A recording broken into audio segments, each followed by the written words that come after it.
Hello Virgo, this is your reading for April 10 to 30. Sa mga remaining days ng April kung kailan man mapadpad sa'yo. No? Sun, Moon, Rising, Venus signs or cross watchers man, lahat kayo ay free manood kahit na ano pang sign nyo. As long as gusto nyo manood, as long as nakaka-relate po kayo. Timeless reading din naman ito kahit lumipas yung mga petsang inilagay ko dyan. So in this reading, alamin natin ano yung mga ganap, mga posibleng parating at mga mensahe na dapat mong marinig. Kamusta ka, Leo? Thank you so much for dropping by bago ka man dito or matagal na. Let me know in the comments kung ano man ang ganap ninyo, char. Taga saan ba kayo? Etc. etc. Kung ano yung gusto nyo i-chika dyan. So, yung first card, Virgo, is communication. Card number 11. Ang cute-cute. Tingnan mo. Tiger.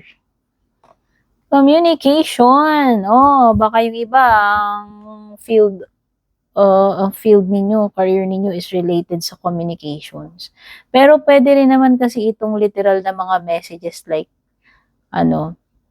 phone call, email, mga kasulatan, no? Pwedeng may pagpaparamdam, basta merong mga negosasyon, pag-uusap, written man yan,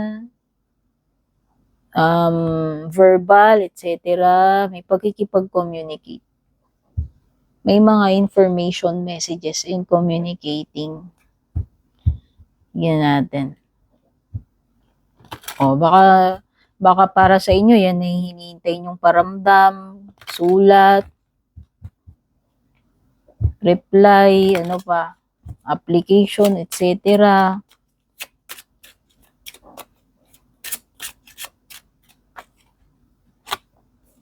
Uy, grabe naman the energy of messages in communication, Virgo. First and second card mo, communication, message of concern. Very important na balita, mensahe ito. Hindi ko masabi kung positive or negative. Titingnan muna natin yung mga ibang cards na susunod. Kasi pwede rin kasi itong something na nakakabigla, nakakasurpresa. Alam mo yun, pwedeng positive or negative na balita. Yan eh. Basta importante yan. Message of concern nga eh. So, pwedeng iba, problema yan. No? Alam mo na. Kasi nakakashock, nakakagulat. Hindi inaasahan.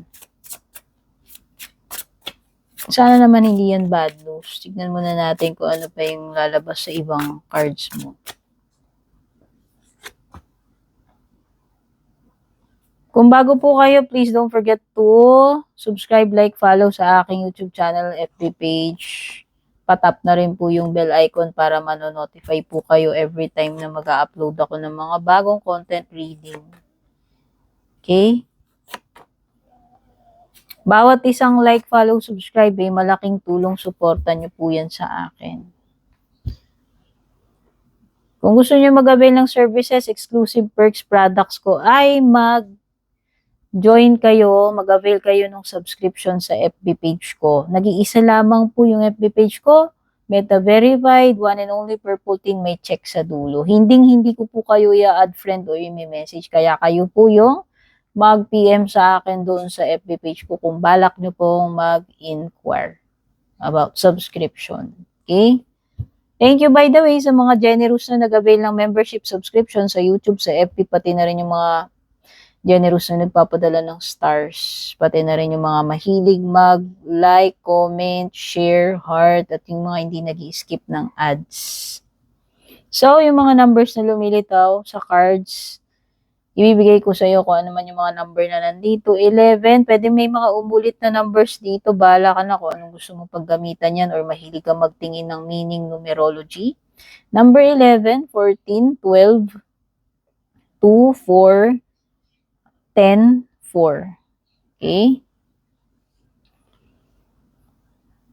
Mga zodiac signs, ayan, baka lang may relate sa ito. Pero kahit naman anong zodiac sign, sabihin ko lang ang mga naglilitawan dito. May strong energy ni Pisces. Meron din namang Taurus, Virgo. Nakapareho mo. Cancer. Or pwedeng ikaw yun. Malakas yung energy ni Pisces, Taurus.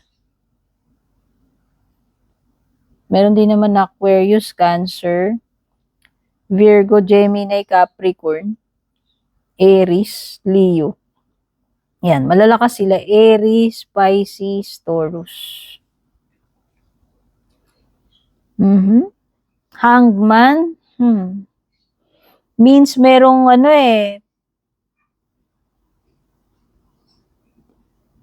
pwedeng may pagka-outlaw, may pagka-delay, may suspension, like parang, alam mo yung trip to Jerusalem, di ba, pagka tumigil yung music, hindi mo nagagalaw. Parang ganun, Virgo. Parang parang nakasuspend, nakapos, frozen. Baka may maputon hold dito. Pwedeng kung advice siya sinasabi sa'yo, pagpaliban mo muna, pause ka muna. Pero kasi si Hangman, minsan sacrifice yan eh. Yan yung mga times talaga na wala kang magagawa but to wait, to observe. Kasi nga wala ka literal magagawa, nakasabit ka sa puno, nakatali kamay mo. So, ibig sabihin, whether you like it or not, kailangan mong maghintay palipasin. Wala kang magagawa about it. Pero magkakaroon ka ng realization. Magliliwanag yung ulo ni Hangman. Maaaring magkaroon din ng pagbabago ng isip, ng perspective, plano. Pwede kang maliwanagan eh. Pwedeng merong magbago ng mga ideas eh, pananaw eh. Pwede kasing makita mo yung situation from a different angle. Kasi kung titignan natin, si Hangman is nakapabaliktad siya. So, iba yung view niya dun eh, di ba? So, feeling ko lang, pwedeng ganun. Magkaroon ka ng different point of view. In general, career man yan, pera, personal, love life mo, etc. Nakikita ko talaga na merong mensahe na importante. Meron kang 2 pages dito, meron ka ring knight, yan yung mga cards na mensahero. So, yung message of concern mo, tignan ko lang kung merong negative energy surrounding. Mukhang wala naman. Mukhang wala naman akong negative dito. Wala akong nakitang negative card sa'yo eh.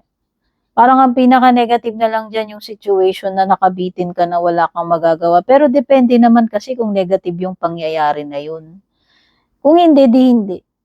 Basta, merong important message. It could be surprising, unexpected. Ikakabigla mo eh, hindi naman sinabing masama agad. Kasi wala akong nakitang masamang cards dito eh. Ang ganda pa nga. Ang ganda ng baraha mo. Ang dami kong nakikitang stability rito. Yes, you have 10 of Cups. You have 4 of Wands, stability, King of Pentacles. Ang ganda eh. Siguro talagang lang, kailangan mo lang, may mga bagay lang talaga na mapuputon hold, waiting. Pero, in a way, yung postponement na yun, yung delay na yun, is also a blessing in disguise kasi may mga bagay ka na makikita. Whereas, compared mo dun sa mga time na kung hindi nangyari yan, kung hindi na-suspend yan, hindi mo makikita yun, hindi mo marirealize eh. Parang yun yung nafe-feel ko with the Hangman. Okay? So, sa tingin ko, whatever sacrifice is there in the Hangman situation, mukhang hindi naman mapuput in vain yun. Mukhang worth it naman yung sacrifice na yun kahit na, alam mo yun, na-suspend yun with the Hangman. So, definitely may pagre-reach out, definitely may communication, important messages.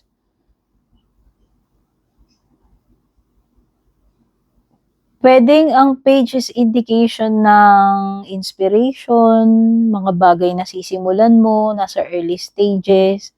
So, pwedeng may new connection, new idea, new ideas, new situations. Kung relationship, pwedeng yan, pwedeng nag-umuusbong, nagsisimulang relationship. Kung person yan, newbie, nag-aaral pa lang, nasa level 1 pa lang, oo, marami pang aaralin, matututunan. Curious eh, dalawang card yan, creativity, pwedeng may mga pagkakaabalahan ka, pwedeng sa creative side, oo, may mga magbago ka matututunan for sure with the Page of Wands, and then andun yung, andun yung iyong creativity with the Page of Cups. If this is a person, this is somewhat youthful, romantic. Oo. Very curious. Very curious, very creative, artistic. Pwede ring may pagka, um, intuitive. Nakakakita rin naman ako ng King of Pentacles, which is a card ng success and stability. Someone who is matured. Kung meron mang mga person dito, pwedeng merong may edad na or matured sa isip. Yung isa naman, childlike, youthful, or pwedeng malayong agwat ng edad, pero pwede ring mag-ama, mag-ina.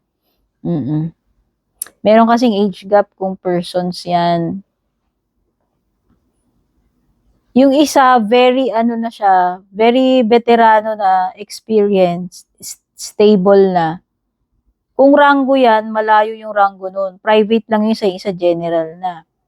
Or, yung isa, pa lang, neophyte pa lang, isa master na. Or, yung isa, kakapa-employ pa lang niya, bago pa lang siya doon, inaalam pa lang niya yung pasikot-sikot. Pero yung isa, veterano na, mga 10 years na siya doon.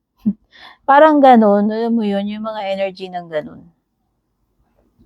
Kung ito ay, partnership dynamics, marami kang matututunan from the King of Pentacles kasi established na siya eh.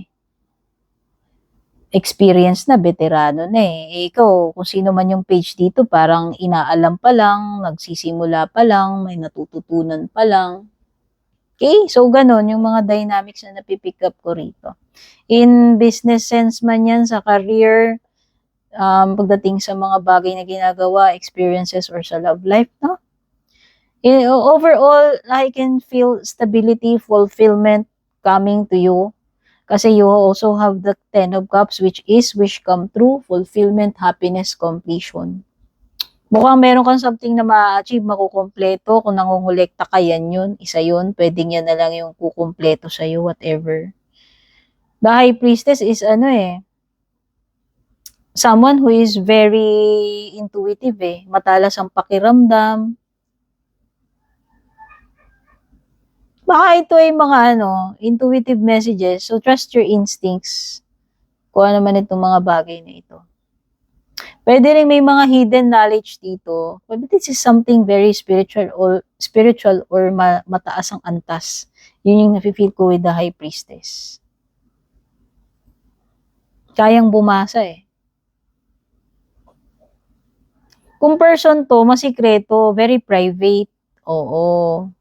Pwedeng tahimik siya, pwedeng nasa loob ang kulo, introvert, or pwedeng meron siyang mga sikreto talaga, mga tinatago.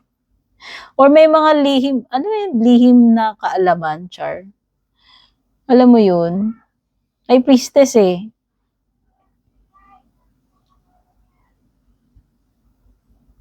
Nakakakita ako ng offer opportunity with the Four of Pentacles in career man yan, in love life or business.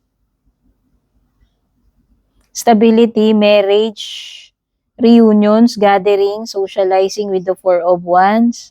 Ang ganda nito, matatag to. Kung ano man itong papasukin mo, sisimulan mo, gagawin mo. Magsisimula ka sa zero, pero eventually, magiging bihasa ka rin, magiging master ka rin dito. Magtatagal ka rito kung company man to, relationship. Magiging very happy, successful partnership. Fulfilled ka dyan sa gagawin mo na yan. Papasukin mo na yan. Company, trabaho, connection, no? Hindi rin mawawala ang sense of adventure. Nakikita ko rin naman makakapag-travel ka, andun yung movement. Kung person yan, pupuntahan ka niya, magti-take action yan, gagawa talaga ng paraan. Andun yung passion, andun yung drive, andun yung spark, creativity, romance, curiosity. Maganda lahat yung nasa-sense ko rito. So, yun lang yun. Ayoko nang anuhin. Wala naman ako nakitang bad news whatsoever. Nakikita ko lang na maaaring ikasurpresa mo, ikagulat mo. Star card, guaranteed success. Kung ano man yan, gagawin mo. Short journey, baka may biglaang lakad, maiksi lang, pwedeng malapit, pwede ring maiksing panahon, temporary situation na pagdadaanan mo. Prosperity and abundance. Someone who entering your life, o yeah, baka may bagong papasok sa buhay mo, kaibigan man yan, business connection, or romantic, something important such as a new job or raise. Yun na nga sinasabi ko eh. Fulfillment, success, stability. Ayan no. Yung iba dito may increase. Pwedeng bagong sideline yan, pagkakakitaan, or literal na aangat yung sweldo mo, level mo. O, success na naman ito pag nakita mo yung tower, solid foundation. Diba sinabi ko solid yan, no? 10 of Cups. Stability, King of Pentacles, and 4 of Wands. Puro stability yan eh. Stability, success.